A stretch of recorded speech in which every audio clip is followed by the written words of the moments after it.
guys, fantasy author Kathryn Blanche here, and today I'm going to be talking to you guys about magic, or more specifically the magic in my books. I've got very different kinds of magic in these books. Some of it is elemental based, some of it's more psychological based, and some of it is physical. So I'm going to kind of give you guys all a breakdown today of the more common types of magic. So let's start with elemental magic first. Elemental magic is the one that's probably the most commonly used in my series. So characters that use the elemental magic are like the elves and the dragons. So anything to do with like earth, fire, air, or water, that's all elemental magic. The characters that use this may be able to use all four, they may be able to use them in combination, they may only be able to use one of those types just because of the type of creature they are. But all of that falls under elemental magic. So when Laila freezes the air around someone, when she makes her ice daggers, when she blasts somebody with fire, kind of violent, sorry guys. What else? Earth. Sometimes she like makes like holes in the ground, so she'll have like the earth kind of open up, or like it'll kind of come up and like grab onto somebody's foot. So those are like examples of Laila's elemental magic. So the next one I'm going to talk about is psychological magic.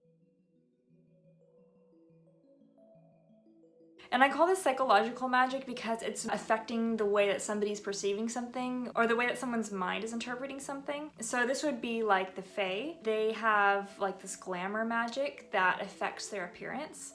So they can actually change their appearance in somebody's mind. So when Allie changes her eye color and turns it red, she does this in book 3, she makes her eyes look like they're vampire eyes. That's not actually a physical change, it's a change to the way that the people around her are perceiving her. So I actually mentioned this in one of my Supernatural Times articles. And if you don't know what that is, my Supernatural Times articles are news articles from the world of my books. So the idea is that Laila's living in Los Angeles, and so this is a newspaper in post-apocalyptic Los Angeles that's actually reporting on stories to do with these creatures or with events that happen in the books. So if you're curious about these, be sure to check out my Patreon account because that's the only place where you can access these articles. One of the things that I mentioned in one of my articles about the Fae is that because it is more of a psychological effect, if you were to take a picture of them while they're using their glamour magic, when you look at the photo, you wouldn't see that change. So if you're looking at Allie with your camera on your phone, you would be able to see on the screen whether or not that's how she actually looked. So that's one way that you can kind of test to see if somebody would be using glamour magic.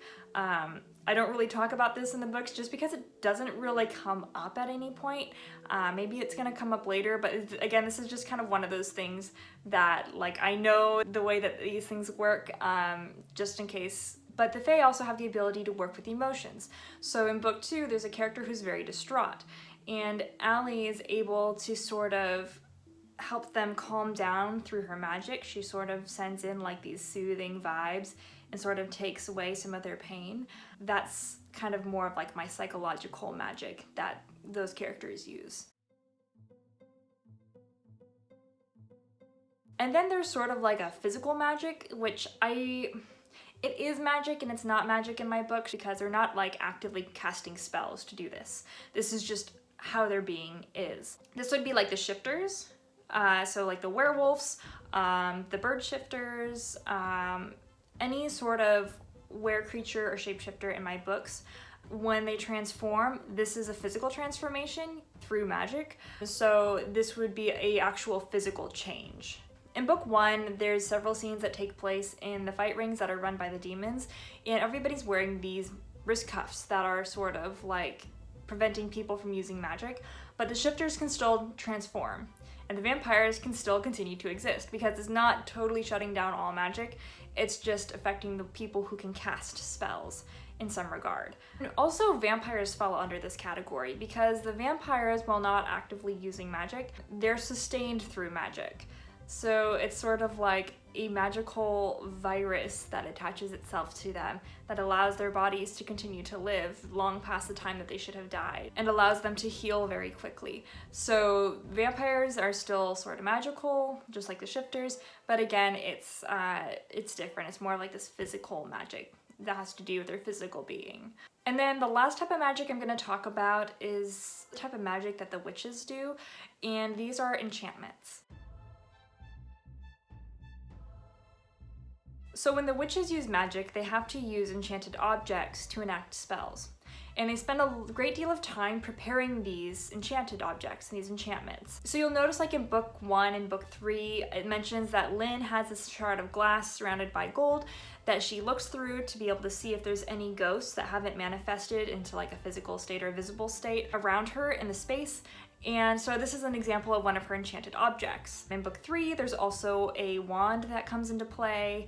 Even the crystal that Arduina gives Laila to be able to transport to the Black Forest way back in book 1, that's another enchanted object. Everything that Donald works with, he's the tech whiz, and yes, he's still a witch, but he prefers to go by tech whiz. Anything that Donald helps to create with Yrsa involves enchantment. So that's sort of his type of magic, and he likes to combine the magic and the technology.